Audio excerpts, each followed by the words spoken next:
Nous sommes de retour sur le plateau de Smart Tech pour parler de données personnelles et des messageries. C'est avec Hervé Lejouan, qui est président fondateur de Privoni. Bonjour Hervé. Bonjour Delphine. Alors en matière de protection de la vie privée, quand on parle d'application de messagerie, il y a deux critères importants à regarder, à surveiller. D'un côté, la confidentialité de ce qui est dit dans les conversations et de l'autre, l'intégrité des données qui sont liées au compte, comme mes contacts, mes groupes, mes numéros de téléphone associés et la question de leur partage ou non. Alors que nous apprend Hervé ce fiasco, on peut dire ça comme ça, de Facebook début janvier avec WhatsApp ? Ça nous apprend, la première chose qui nous apprend, c'est que en fait, les utilisateurs sont maintenant sensibles à toutes ces choses sur la protection des données personnelles.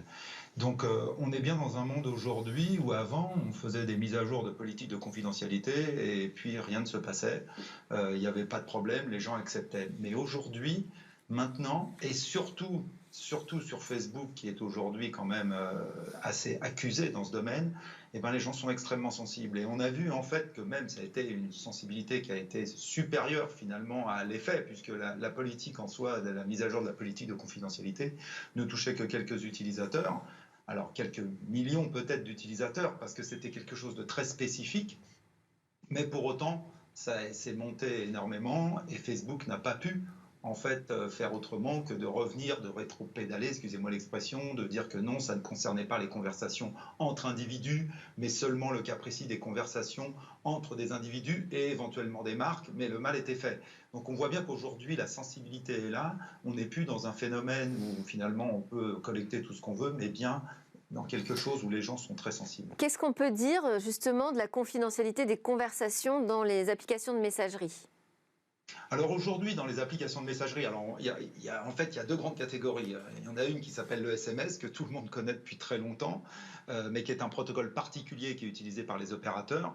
Et là, dans le cas des SMS, protocole particulier non chiffré, c'est pas chiffré, c'est-à-dire que le message, le SMS que vous envoyez n'est pas chiffré. Par contre, de l'autre côté, vous avez toutes les messageries basées sur le protocole de l'Internet, sur l'Internet. Et pour toutes ces messageries, eh ben, ils chiffrent toutes avec des protocoles spécifiques, les conversations de bout en bout. C'est-à-dire à partir du moment où vous écrivez sur votre mobile et que vous envoyez votre message, il est chiffré depuis votre mobile jusqu'à votre interlocuteur et donc il est seulement déchiffré sur le poste de votre interlocuteur. Donc ça, c'est la majorité aujourd'hui. Toutes les messageries hors, entre guillemets, SMS fonctionnent comme cela.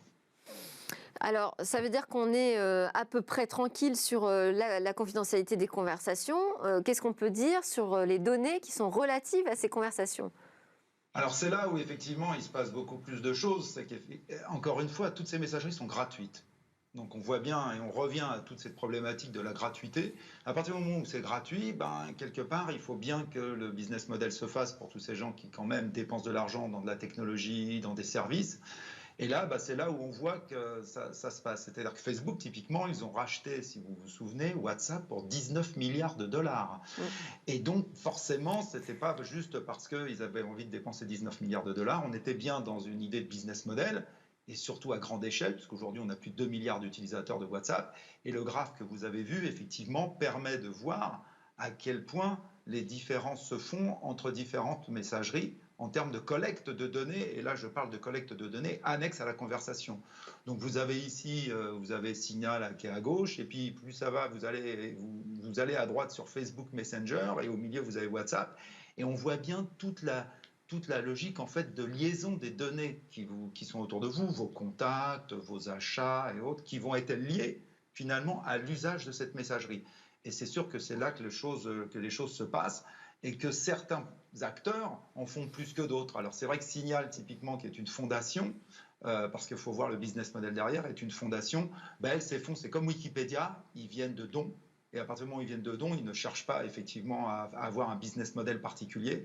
Après, pour les autres, il faut bien qu'ils aient un business model et qu'ils trouvent de l'argent quelque part. Et la publicité est le business model aujourd'hui utilisé majoritairement. Le ciblage à partir de nos données. Absolument. Qu'est-ce qu'on fait quand on est un utilisateur de WhatsApp? Là, il y a une grosse tendance de dire bye bye WhatsApp.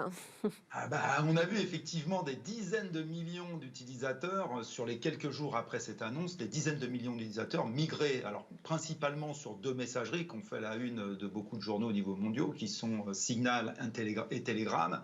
Et donc il y a énormément de migration. Maintenant, il ne faut pas se leurrer. Oui, vous pouvez aller migrer vers ces messageries et qui offrent des services très similaires. En fait, vous allez avoir une interface en tant que client qui est quasiment la même que WhatsApp.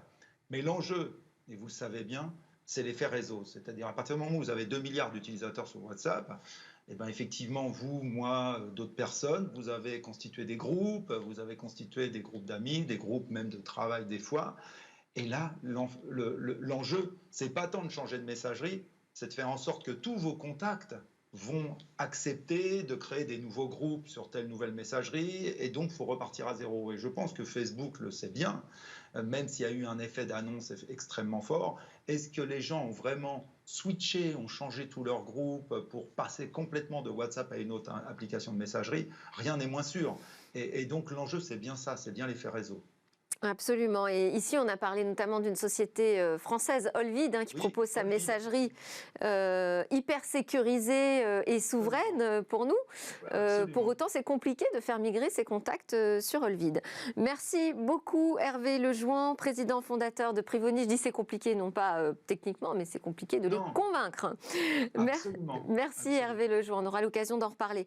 À suivre, la découverte d'une innovation, c'est un robot pieuvre.